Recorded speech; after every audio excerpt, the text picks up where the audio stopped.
ನಮಸ್ಕಾರ ನನ್ನ ಪ್ರಿಯ ಕನ್ನಡಿಗರೇ. ಮಧ್ಯಾಹ್ನದ ಊಟಕ್ಕೆ ಇವತ್ತು ಬಟರ್ ರೋಟಿ ಮತ್ತು ಪಾಲಕ್ ಪನ್ನೀರ್ ಮಾಡಿ ತೋರಿಸೋಣ ನಿಮಗೆ ಅಂತ ಇವತ್ತು ರೆಡಿ ಮಾಡ್ಕೊತಾ ಇದ್ದೀವಿ. ಅದಕ್ಕೆ ಬೇಕಾಗಿರೋ ಸಾಮಗ್ರಿಗಳು 1 ಲೋಟ ಹಾಲು ಮತ್ತು ಬೆಣ್ಣೆ, ಅಜ್ವಾನ ಕಾಳು ಮತ್ತು ಅರ್ಧ kg ಮೈದೆ ಹಿಟ್ಟುಗಳನ್ನ ತೊಗೊಂಡಿದ್ವಿ. ಸ್ವಲ್ಪ ರುಚಿಗೆ ಉಪ್ಪು.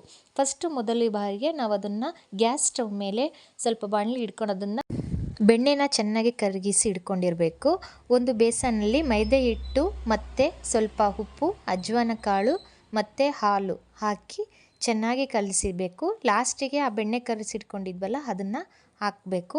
ಆವಾಗ ನಮಗೆ ಅದು ರೋಟಿ ಅನ್ನೋದು ತುಂಬ ಮೃದುವಾಗಿ ಸ್ಮೂತ್ನೆಸ್ ಆಗಿ ಬರುತ್ತೆ. ಎಲ್ಲ ಸಾಮಾನು ಹಾಕಿ ಸ್ವಲ್ಪ ಎಲ್ಲನೂ ಮಿಕ್ಸ್ ಕೊಟ್ಟು 1 ಅವರ್ನ ಅದನ್ನು ಚೆನ್ನಾಗಿ ನೆನೆಯೋಕ್ಕೆ ಬಿಡಬೇಕು. ಅದೆಲ್ಲ ನೆನೆಯಬೇಕಾದ್ರೆ ಸ್ವಲ್ಪ ಬೆಣ್ಣೆ ಹೇಳಿದ್ನಲ್ಲ, ಆ ಬೆಣ್ಣೆನೂ ಸಹ ಹಾಕಿ 1 ಅವರ್ ಅದನ್ನು ಚೆನ್ನಾಗಿ ನೆನೆಸಿಬಿಡಿ. ಎಂದೆಲ್ಲ ಆದಮೇಲೆ ಈ ಥರ ಸ್ಮೂತ್ನೆಸ್ ಆಗಿರುತ್ತೆ. ಆಮೇಲೆ ಅದನ್ನು ತೊಗೊಂಡ್ಬಿಟ್ಟು ಒಂದು ಲಟ್ಟಣಿಕೆಯಲ್ಲಿ ಅದನ್ನು ಚೆನ್ನಾಗಿ ಉದ್ಕೊಂಬಿಡಿ.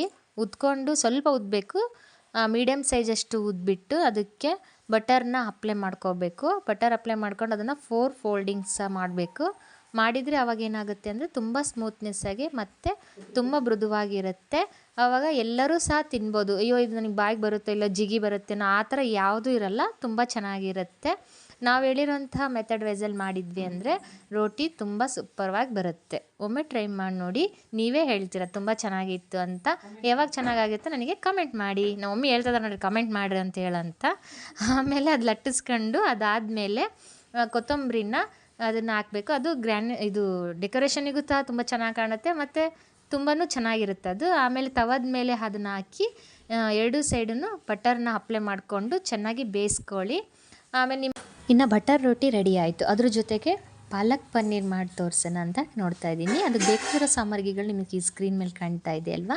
ಪುದೀನ, ಮೆಣಸಿನ್ಕಾಯಿ, ಈರುಳ್ಳಿ, ಟೊಮೊಟೊ, ಬೆಳ್ಳುಳ್ಳಿ, ಶುಂಠಿ, ಪಲಾವ್ ಎಲೆ ಮತ್ತು ಪಾಲಕ್ ಬೇಕೇ ಬೇಕಲ್ವಾ. ಪಾಲಕು ಮತ್ತು ಪನ್ನೀರು, ಲವಂಗ, ಶುಂಠಿ, ಚಕ್ಕೆ, ಬಾದಾಮಿ 2 ಮತ್ತು ಗೋಡಂಬಿ 4, ಏಲಕ್ಕಿ, ಕಸ್ತೂರಿ ಮೆಂತಿ, ಇಷ್ಟು ಸಾಮಗ್ರಿಗಳು, ಕೊತ್ತಂಬರಿ ಕಾಳು, ಇಷ್ಟು ಸಾಮಗ್ರಿಗಳನ್ನ ನೀವು ಇದಕ್ಕೆ ಬೇಕಾಗಿರೋದು.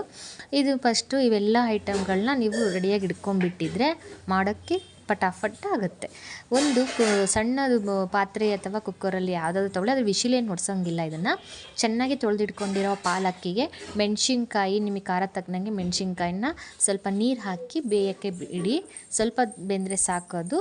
ಅದಾದಮೇಲೆ ಒಂದು ಬಾಣಲಿಯಲ್ಲಿ ಎಣ್ಣೆ, ಜೀರಿಗೆ ಹಾಕಿ ಅದಕ್ಕೆ ಈರುಳ್ಳಿ ಮತ್ತು ಕರಿಬೇವು, ಬೆಳ್ಳುಳ್ಳಿ, ಟೊಮೊಟೊ ನಾನು ತೋರಿಸಿದ್ನಲ್ಲ ಅವೆಲ್ಲ ಸಾಮಗ್ರಿಗಳನ್ನ ಇದು ಚೆನ್ನಾಗಿ ಹುರ್ಕೋಬೇಕು. ಪುದೀನ ಸೊಪ್ಪು ಎಲ್ಲನೂ ಹಾಕಿ ಒಂದು ಮಿಕ್ಸ್ ಕೊಡಿ. ಚೆನ್ನಾಗಿ ಎಣ್ಣೆಯಲ್ಲಿ ಅದನ್ನು ಚೆನ್ನಾಗಿ ಹುರಿದು ಇಟ್ಕೋಬೇಕು. ಅದಾದಮೇಲೆ ಒಂದು ಮಿಕ್ಸಿ ಜಾರ್ ತಗೊಂಡು ಬಾದಾಮಿ, ಗೋಡಂಬಿ, ಏಲಕ್ಕಿ, ಲವಂಗ, ಕೊತ್ತಂಬರಿ ಕಾಳು ಸ್ವಲ್ಪ 4 ಸ್ಪೂನಷ್ಟು ತೊಗೊಂಡಿದ್ದೀವಿ ಅಷ್ಟೇ. ಎಲ್ಲವನ್ನು ಚೆನ್ನಾಗಿ ಒಂದು ಮಿಕ್ಸ್ ಮಾಡಿ, ಯಾಕಂದರೆ ಅದು ಚೆನ್ನಾಗಿ ಹುರ್ಕೊಂಡು ರುಬ್ಬಿ ಮಾಡಿದರೆ ತುಂಬ ಚೆನ್ನಾಗಿರುತ್ತೆ. ಹಂಗಾಗಿ ಅದನ್ನೆಲ್ಲನೂ ಒಂದು ಮಿಕ್ಸಿ ಜಾರಿಗೆ ಹಾಕಿ ಒಂದು ಪೇಸ್ಟ್ ಮಾಡಿ ರೆಡಿ ಇಟ್ಕೊಂಡಿರ್ರಿ. ಅದು ಒಂದು ಸೈಡಲ್ಲಿ ಆತಾದಮೇಲೆ ಮತ್ತು ನಾವು ಪಾಲಕ್ಕು ಮತ್ತು ಮೆಣಸಿನ್ಕಾಯಿನ ಬೇಯಿಸಿ ಇಟ್ಕೊಂಡಿದ್ವಲ್ಲ, ಅದೊಂದು ಪೇಸ್ಟನ್ನು ಸಹ ಮಾಡಿ ಇಟ್ಕೋಬೇಕು. 2 ಪೇಸ್ಟ್ ರೆಡಿ ಆದಮೇಲೆ ಒಂದು ಬಾಣಲೆಯಲ್ಲಿ ಅದೇ ಎಣ್ಣೆ ಇಟ್ಟು ಸ್ವಲ್ಪ ಜೀರಿಗೆ ಹಾಕಿ ಇವೆರಡು ಮಿಶ್ರಣವನ್ನು ನಾವು ಸೇರಿಸಬೇಕು. ಸೇರಿಸಿ ಆದಮೇಲೆ 2 ಮಿಕ್ಸ್ ಮಾಡ್ಕೊಳ್ಳಿ. ಅಂದರೆ ನಾವು ಪಾಲಕ್ನ ಪೇಸ್ಟ್ ಮಾಡಿದ್ವಲ್ಲ ಅದನ್ನು ಮತ್ತು ಎಲ್ಲ ಮಸಾಲೆ ರುಬ್ಕೊಂಡಿದ್ವಲ್ಲ ಅದನ್ನು ಹಾಕಿ, ಅದು ನೀರಿಂದ ಎಷ್ಟು ಹದ ಬೇಕಷ್ಟು ನೀವು ನೀರು ಹಾಕ್ಕೊಂಡು ಅದನ್ನು ಸ್ವಲ್ಪ ಮಿಕ್ಸ್ ಮಾಡ್ಕೊತಾ ಇರ್ರಿ. ಅವಾಗ ಒಂದು ಒಳ್ಳೆ ಕಲರ್ ಬರುತ್ತೆ, ತುಂಬ ಚೆನ್ನಾಗಿ ಕಾಣುತ್ತೆ. ಅದಾದಮೇಲೆ ಎಲ್ಲವನ್ನಾದಮೇಲೆ ಸ್ವಲ್ಪ ರುಚಿಗೆ ತಕ್ಕಷ್ಟು ಉಪ್ಪು ಹಾಕಿಬಿಟ್ಟು, ಆಮೇಲೆ ಮೊಸರು ಇರುತ್ತಲ್ಲ, ಆ ಮೊಸರನ್ನ ಒಂದು 3-4 ಸ್ಪೂನಷ್ಟು ಹಾಕ್ಕೊಳ್ರಿ. ತುಪ್ಪ ತಿಕ್ನೆಸ್ ಆಗಿ ತುಂಬ ಟೇಸ್ಟಿಯಾಗಿ ಬರುತ್ತೆ. ಸ್ವಲ್ಪ ಅರಿಶಿನ ಹಾಕಿಬಿಟ್ಟು ರುಬ್ಬಿದ ಮಿಶ್ರಣ ಎಲ್ಲವನ್ನು ಹಾಕಿಬಿಟ್ಟು ಉಪ್ಪು ಹಾಕಿ, ನಾನು ಹೇಳಿದ್ನಲ್ಲ ಉಪ್ಪೆಲ್ಲ ಅರಿಶಿನ ಎಲ್ಲ ಹಾಕಿಬಿಟ್ಟು ನಾವು ಒಂದು ಮಿಕ್ಸ್ ಕೊಟ್ಟಾದಮೇಲೆ ನಾವೇನು ಮಾಡಬೇಕು, ಪನ್ನೀರನ್ನ ಹೆಚ್ಚಿಟ್ಕೊಂಡಿದ್ವಲ್ಲ ಅದನ್ನು ಹಾಕಿಬಿಟ್ಟು ಲಾಸ್ಟಿಗೆ ಆಮೇಲೆ ಕಸ್ತೂರಿ ಮೇಥಿನ ಕೈಯಲ್ಲಿ ಮ್ಯಾಶ್ ಮಾಡಿ ಹಾಕಿದರೆ ಅಲ್ಲಿಗೆ ಪಾಲಕ್ ಪನ್ನೀರ್ ರೆಡಿ ಆಯಿತು. ಮತ್ತು ರೋಟಿ ಜೊತೆಗೆ, ಬಿಸಿ ಬಿಸಿ ರೋಟಿ ಜೊತೆಗೆ ಪಾಲಕ್ ಪನ್ನೀರು ಮತ್ತು ದಾಲ್ ಮಾಡಿದ್ವಿ. ದಾಲ್ನ ನೆಕ್ಸ್ಟ್ ವಿಡಿಯೋದಲ್ಲಿ ನಾನು ನಿಮಗೆ ತೋರಿಸ್ತೀನಿ. ಇವತ್ತು ತುಂಬ ಚೆನ್ನಾಗೇ ಇತ್ತು ರೋಟಿನೂ ಮತ್ತು ದಾಲು. ನಮ್ಮ ಮಮ್ಮಿ ಈ ಥರ ಅಡುಗೆಗಳು ತುಂಬ ಚೆನ್ನಾಗಿ ಮಾಡ್ತಾರೆ.